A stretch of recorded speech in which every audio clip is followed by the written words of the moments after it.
नमस्कार। आज की कहानी में आपका स्वागत है। नमस्कार। आज हम भगवती प्रसाद वाजपेयी जी की एक बहुत ही दिलचस्प कहानी उपहार पर बात करेंगे। जी, उपहार। ये कहानी मानवीय रिश्तों, अतीत की यादों और वर्तमान की जो उलझनें होती हैं, उनको बड़े मार्मिक ढंग से सामने रखती है। हाँ, तो चलिए इस कहानी की दुनिया में चलते हैं और देखते हैं कि ये हमें क्या सोचने पर मजबूर करती है इसके किरदारों के जरिए। बिल्कुल।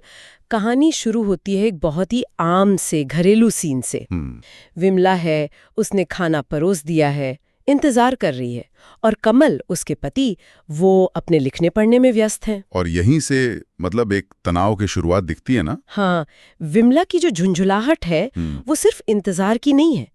ऐसा लगता है जैसे रोज की अनदेखी हो। हाँ, वो सोचती भी है कि जब तक मैं शाक पकाऊं तब तक तो आफत मचा दी, और अब जब खाना परोस दिया तो कहते हैं आया आया, बस अभी हाल आया, मगर आते नहीं। बिल्कुल।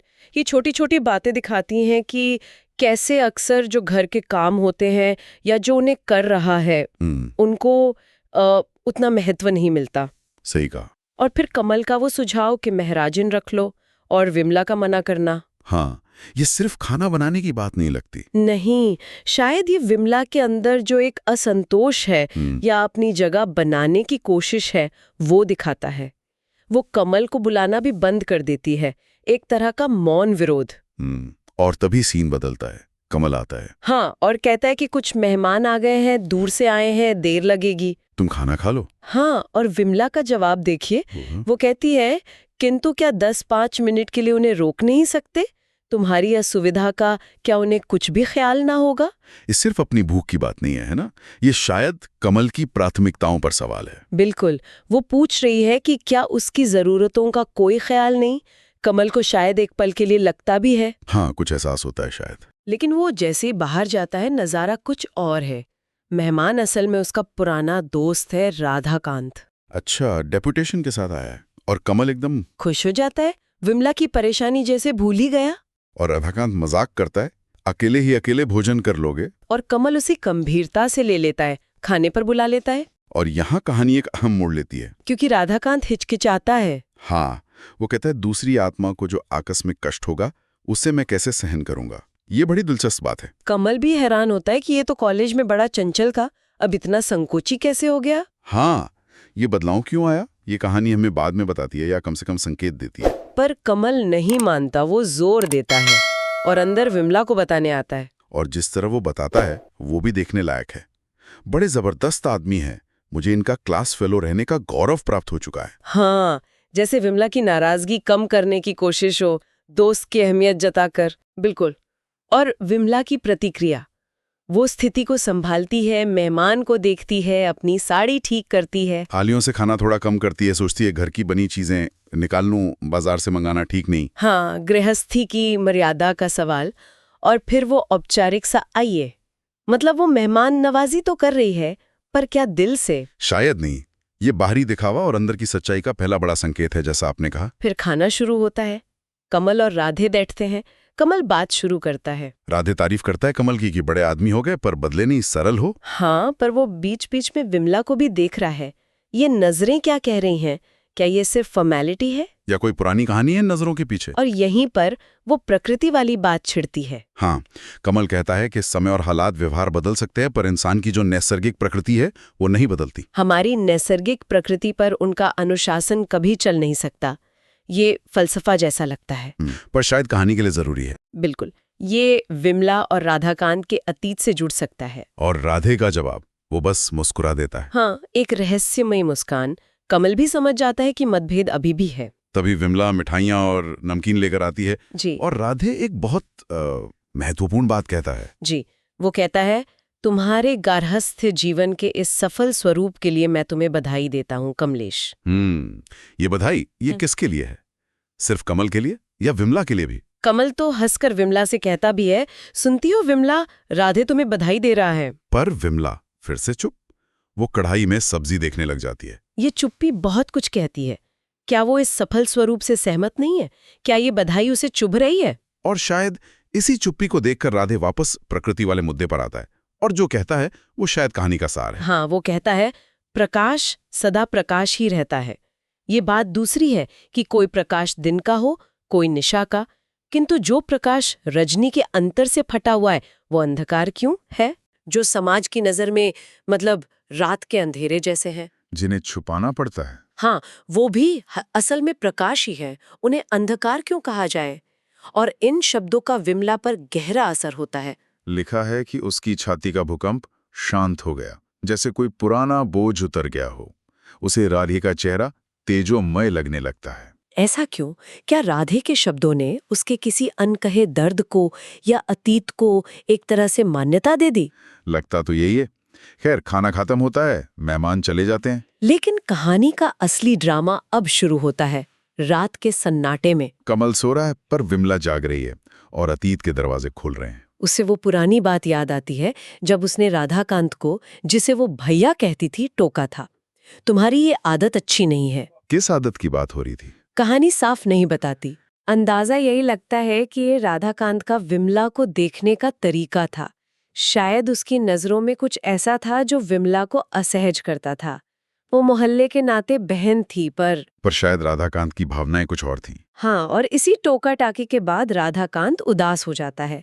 कहता है कानपुर छोड़ दूंगा क्योंकि मनुष्य की प्रकृति बदल नहीं सकती। और वो चला भी जाता है। विमला की उस वक्त की चुप्पी और राधाकांत का जाना उसके जीवन पर एक गहरा असर छोड़ गया। राधाकांत का अपराध क्या था? विमला को देखकर खुश होना, आंखों से भाव जाहिर करना, ये उस समय के सामाजिक बंधनों को भी दिखाता है। बिल्कुल। और अब सालों बाद उसी राधाकांत की वो बधाई, सफल गारस्थ जीवन, विमला के कानों में गूंज रही है। वो खुद से पूछती है, कैसा सफल स्वरूप? फिर उसे राधे के शब्द याद आते हैं, रात का प्रकाश अंधकार क्यों है? वो सोचती है, कौन कहता है अंधकार है? यहाँ उसका अंदरूनी संघर्ष दिखता है। वो सोचती है कि बाहर से सब ठीक दिखता है, पर अंदर का अंधेरा तो वैसा ही है। वो गर्वित नारी है, पर प्यासी है। माँ भी नहीं बन सकी। क्या ये सफलता है? उसे लगता है राधे ने सिर्फ बाहर का रूप देखा। बधाई असल में कमल के लिए थी, उसके लिए नहीं। फिर वो मनी मन राधे को उलाहना देती है, पूछती है, अपनी पुरानी प्रतिज्ञा भूल है? इतने साल बाद ये अवसर क्यों दिया? और फिर आंसू झर झर झर। लेखक इन आंसुओं को सुधारणा के मोती कहते हैं। ये दुख के आंसू हैं या राहत के, या बरसों से दबी भी भावनाओं के निकलने का एहसास? विमला खुद को दोषी मानती है, राधे को सूरज और खुद को अंधेरा कहती है, पर फिर सवाल भी उठते हैं मन में। हाँ, वो सोचती है, तुम मुझसे बोले क्यों नहीं? मेरा नाम क्यों नहीं लिया? इतने गंभीर क्यों थे? ध्यान से देखा क्यों नहीं? ये सवाल दिखाते हैं कि कहीं ना कहीं विमला के मन में अब भी राधाकांत के लिए कुछ भावनाएं, कुछ उम्मीदें बाकी हैं। वो पूरी तरह उदासीन नहीं है। आंसू फिर बहते हैं, अमृत की बूंदें या निर्झर का उल्लास। ये विरोधाभास विमला की उलझी हुई हालत को दिखाते हैं। और तभी कमल जाग जाता है, बत्ती जलाता है, पूछता है, रोती क्यों हो विमला? क्या मुझसे कोई अपराध हुआ है? कमल की चिंता सच्ची लगती है, पर क्या वो समझ पा रहा है कि बात कितनी गहरी है? विमला का जवाब चौंकाने वाला है, शांत पर कठोर। अपराध? अपराध की बात पूछते हो तो इस राधे को तुम अंदर क्यों ले आए? किससे पूछ कर ले आए? ये सिर्फ मेहमान लाने पर गुस्सा नहीं है, ये कमल की संवेदनहीनता पर सवाल है, उसके जीवन पर पड़े असर पर सवाल है। कमल हैरान रह जाता है, कहता है दोस्त था, स्वागत करना जरूरी था, इसमें इतना सोचने की क्या बात है? ये दिखाता है कि कमल विमला के अतीत और उसकी भावनाओं से कितना अनजान है, बिल्कुल अनजान। विमला पूछती है, वो आया क्यों था? कमल बताता है, एक प्रस्ताव लेकर। हाँ, कि राधे ने देश के लिए जीवन उत्सर्ग किया है, उसे काउंसिल जाना चाहिए, इसलिए कमल ने अपना नाम वापस ले लिया है। जीवन उत्सर्ग कर रखा है, विमला का ये दोहराना अटकते हुए धीमे स्वर ने, इसमें बहुत कुछ छुपा है। व्यंग या दर्द? कमल अब पूरी बात जानना चाहता है, और तब विमला वो आरोप लगाती है, वो मेरा शत्रु है, मेरी जीवन धारा को उसने व्यर्थ ही में विकृत करने को चेष्टा की है। मोहल्ले के नाते से मैं उसकी बहन होती हूँ, फिर भी जानबूझकर उसने मेरी अवहेलना की। मैं ऐसे कैसे सहन कर सकती हूँ? ये बहुत बड़ा खुलासा है। विमला के नजरिए से राधाकांत उसका दुश्मन है, जिसने उसकी जिंदगी खराब करने की कोशिश की। पर क्या ये पूरी सच्चाई है या विमला का अपना सच है? कहानी हमें सोचने पर मजबूर करती है। कमल एकदम अवाक रह जाता है, उसे शायद अपनी भूल का एहसास होता है। हाँ, वो कहता है, अरे पगली, या मेरी ही भूल है, मैं कुछ आज का नया भुलक्कड़ नहीं हूँ। और फिर वो कहानी के शीर्षक उपहार का राज खोलता है। वो बताता है कि राधाकांत जाते जाते अपनी सोने की घड़ी विमला के लिए छोड़ गया है, एक भेंट। कहा था, ये घड़ी मेरी बहन को दे देना। कमल उसे वो घड़ी लेने को कहता है। तो ये थी भगवती प्रसाद वाजपेयी जी की कहानी उपहार। ऊपर से देखने में बहुत सरल, पर अंदर कई परतें लिए हुए है। हाँ, ये हमें सोचने पर मजबूर करती है कि हम रिश्तों को कितना समझते हैं और जो दिखता है क्या वही हमेशा सच होता है। बिल्कुल। कहानी बाहरी दिखावे और अंदर की सच्चाई के बीच का जो फासला है उसे बहुत खूबसूरती से दिखाती है। विमला का दबा हुआ दर्द, राधाकांत का रहस्य, कमल की अनभिज्ञता, ये सब मिलकर मानवीय भावनाओं की एक बहुत जटिल तस्वीर बनाते हैं। आज की इस चर्चा में हमने उपहार कहानी के कुछ अहम पहलुओं को छूने की कोशिश की। ये कहानी याद दिलाती है कि अक्सर सबसे जरूरी बातें अनकही रह जाती हैं और सबसे गहरे जख्म दिखते नहीं हैं। और वो आखिरी सवाल, ये उपहार है कि शायद इसका जवाब हर किसी के लिए अलग होगा, अपने अपने अनुभवों के हिसाब से। बिल्कुल। तो श्रोताओं, इस कहानी पर हमारे साथ विचार करने के लिए आपका बहुत बहुत धन्यवाद।